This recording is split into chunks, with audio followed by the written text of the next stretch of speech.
What's up, foodies? Tzatziki. It's creamy, it's garlicky, fresh, and honestly, it goes with everything. And it's one of the first Greek dips that I've ever made. But if you ever made it and it ended up a watery mess, don't worry, you're not alone. There are two secrets to getting tzatziki perfect every time, and today I'm going to show you exactly how to do it. The first secret is strain your own Greek yogurt instead of using store-bought Greek yogurt. I always find I get a better tzatziki when I strain my own full-fat yogurt rather than buying pre-strained Greek yogurt. And the second secret is you have to drain every last drop of water out of your cucumbers.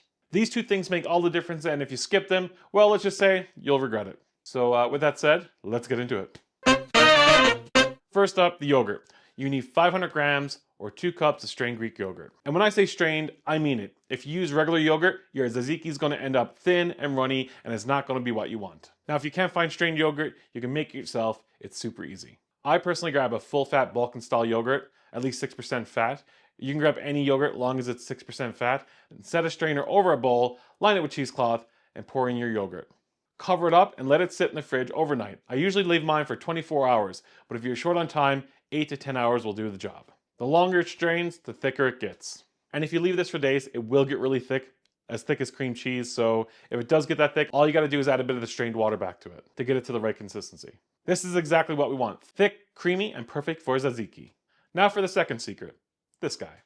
1 full cucumber is going in, but if we just grate it and throw it in, our tzatziki is going to turn into a soup. So here's what we got to do. Grab a grater and shred the whole thing into a bowl. And listen, this recipe calls for cucumber, not fingers, so let's keep those out of the mix. If you haven't got that, just be careful when you're grating. It's easy to slip and nick your finger. Now here's a trick. Sprinkle a little pinch of salt and mix it in and let it sit for 5 to 10 minutes. The salt's going to draw out the excess water, which we don't want in our tzatziki. If you're enjoying this recipe, you're going to love my new cookbook, The FOOD-DEE Odyssey, Totally Greek. It's packed with over 70 incredible Greek recipes that capture the essence of my travels in Greece and my time cooking in Greek restaurants. This cookbook has some of my favorite Greek dishes like briam, Cretan bougatsa, souvlaki, lots of different recipes in here. Greek salad, the best Greek salad you're ever going to have if you're not in Greece. Whether you're a fan of Greek cuisine or looking for a modern twist, this cookbook has something special for every home cook. You can grab your copy in the description below. Alright, now let's bring everything together. In a bowl, add your thickened yogurt, then add in 2 cloves of grated garlic, because tzatziki without garlic just isn't tzatziki. Now let's talk about dill and tzatziki. This one's a bit controversial. Some people say tzatziki has to have dill, while others argue it's not traditional. In Greece, you will find it both ways. Some regions use dill, some don't. Personally, I think it adds a fresh, bright, herby flavor that balances the garlic and yogurt. So I'm adding in a 1/4 cup of fresh chopped dill. If you don't have fresh chopped dill, you can just add in 1 tablespoon of dried dill.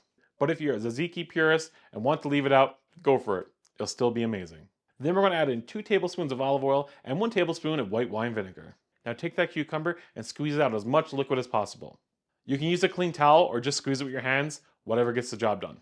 See all that water? That's why we salted it, but we're not done yet. Seriously, put some effort into this, give your cucumber a good squeeze.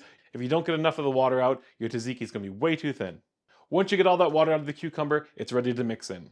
Toss in the cucumber and finish it off with a pinch of salt and pepper, then mix till it's all combined. Now once everything's mixed together, before we can call it done, we need to check for seasoning. Salt is key here, it's what really makes the flavors pop. So you want to make sure it's not under-seasoned. So give it a taste, and if it needs a little bit more, add a pinch at a time until it's just right. You want that balance between the creamy yogurt, tangy vinegar, and that garlicky bite to really shine.